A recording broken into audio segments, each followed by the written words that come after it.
I knew from day one I'd never belong there. So why stick around for so long?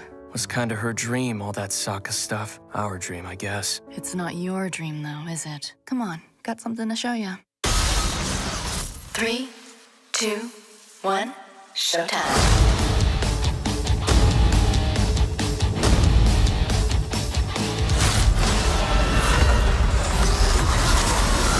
I'm really wondering what life would be like in the future if we all had body modifications. Oh well. Until that time comes, oh well. So, Cyberpunk Edgerunners. So this is a show based off of Cyberpunk 2077, which if you haven't played, I know from the very beginning it was very controversial because it was very broken. I'm going to clear this up right now. The reason why it was broken was because CD Projekt Red decided to focus on the next-gen version, so the Xbox Series X or S and the PlayStation 5, when they pretty much ignored the PS4 and Xbox One versions. So that's why, if you got lucky enough to have the next-gen consoles, it worked slightly better. When if you had, the One or the PlayStation 4, it was like, this kind of runs like garbage.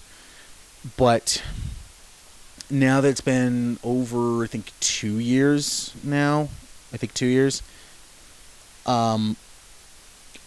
really like the game, and also the added bonus of Keanu Reeves, that's always a plus. But when I heard that they were doing an anime, I was going, okay, like, if you know me, I'm not much of I don't really watch a whole lot of anime. Because the problem is that most of the anime that I see, like, online or in, like, YouTube clips, it's always, like, the what am I watching kind, even though I'm just like, I didn't want to see that, like, okay, but another problem is that every time when I see Attack on Titan on TV or JoJo's Bizarre Adventure on TV, or even sometimes Death Note, the dubbing is so laughable.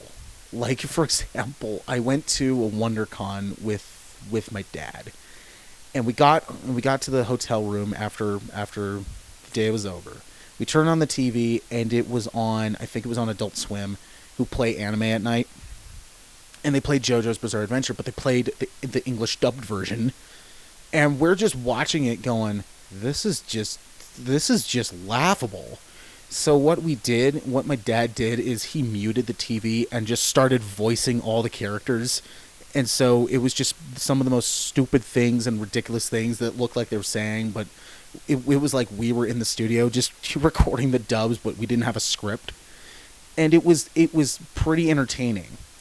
But yeah, so but because it was Cyberpunk, I'm like, okay, you know what? I think I'll check this out. So I watched the first episode, and it took me a while to figure out, like, do I want to watch the English version or do I want to watch the original version? So what I did was I gave the first episode the English watch. And then if I didn't like it, then I was going to rewatch that episode, but have it originally what it was intended to be. I watched it, and it wasn't laughable. Like, they actually had, when you watch English dubbed anime, it's not like the characters start talking and then it's like they're mute for a second and then they start talking. It's not like that. They were actually in sync, which didn't throw me off, which I like. So this is about a character named David. Now David, he's very much like, I don't care about anything. He lives with his mother. He's going to Arasaka, pretty much university. He's being picked on there, and then after they're in a car wreck, and his mother dies. he then becomes all depressed, and then he meets a character named Lucy. Now, Lucy, she is in the very beginning very mysterious, very like, I don't want to get to know anybody. She's just like, I just want to fulfill jobs and just go. And then they end up,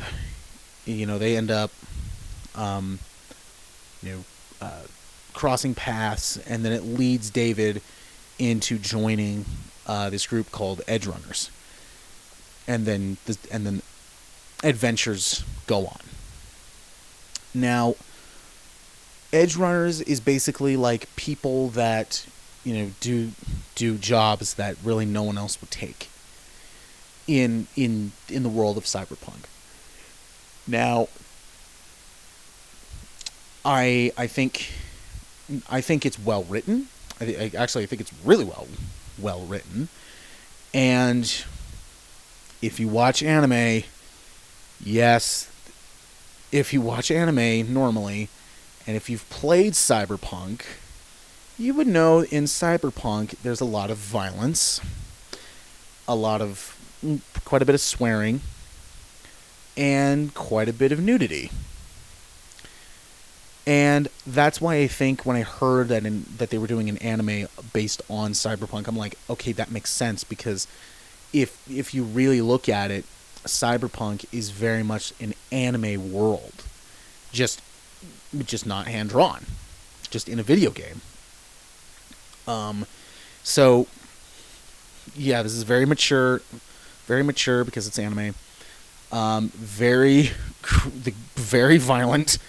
Quite a bit of nudity. Not as much swearing, but there is still swearing. But it has the feel of you're watching like a typical anime.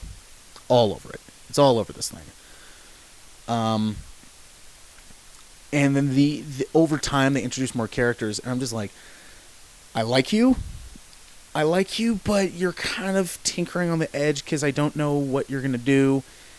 And this is also something where, characters get killed off, and sometimes it's like, oh man, I liked you. Because that definitely happened to me in this. I'm like, oh no, why did you kill him off? But this is very much anime. If you're not used to watching anime, but if you watch this because you like Cyberpunk, I still think you would get a kick out of it, because that's what happened with me. Is that, yes, I'm not really into anime, but I'm pretty much into Cyberpunk. So I was interested to see what they were going to do. And from the trailer, I'm like, yeah, this looks just insane. So yeah, I'm watching it. And another cool thing about this is that I believe, it was 10 episodes, but they're half an hour long, so you can practically binge it in a day. Which is, I believe that's what I did, is that I watched the first 2 episodes and then got busy, and then the next week I then just watched episodes 3 through 10 because it was 30 minutes each. So I'm just like, you know what, I'm just going to go just boom, boom, boom, boom, boom, boom, boom, boom, you're done. So, 10 half-hour stuff, so it's like a 6 hour? I believe so. Math's not my strong suit. If I'm wrong. But yeah, it feels much like a multi-hour long movie. So like you're watching like a super long movie. So that's kind of cool. Also, some of the I would say the voice acting too is very well done. They in the English dubbed, they have, I forget his name, but he's Gus in Breaking Bad. He's in The Boys. He's in Mandalorian, and he's quickly becoming one of my favorite actors, even though I keep forgetting his name. And when I heard that he was going to be a part of it, I immediately was going like, I'm waiting. Where is he going to pop up? Like, where am I going to hear his voice? And I started hearing him like, there you are. And then is in Far Cry 6. So I think he's a very, very talented actor, and yeah, quickly becoming one of my favorite actors. So that was super cool. Complaints, I don't really have any. They do a couple times. They do some jobs in here and then they don't go back to them. But then if you play Cyberpunk, that's kind of what happens, is that you get random jobs, and then once you're done with it, it's like, all right, you're good with that. So they kind of have that feel of the game in here. So that may upset some people, but to me, I was like, oh, because that's pretty much like, it feels very much like freelance, where, you know, you get a job from a company or somebody, and then you do it, and then you ship it off to them, and then you don't hear them at all for a while. It's like, okay, that's just what happens with freelancing. The Edgerunners basically is doing freelance work. They do halfway through do a big time jump, which to me I got a little confused about, but then I was like, oh no, it's a time jump. Okay, that's fine. But other than that, I don't think this gets up to amazing, even though I had a lot of fun watching it, and I think it's really well written. This gets a grade though. It's a very high grade. That I think maybe if they did a couple of things, like a couple of extra things, then maybe this would get up to amazing. But this is still a very well done show, and you know what? I don't think this would happen. I don't think a season 2 would happen unless they do something like what American Horror Story does, where each season is a different story and different situations and different characters. Then I could see this being like kind of like that anthology style. So who knows? I would like to see a season 2 because I think that would be cool. Because this season pretty much wraps up like, this happened, this is the beginning, and then this is the end. And it's like, okay, well, they're done. So, who knows what will happen.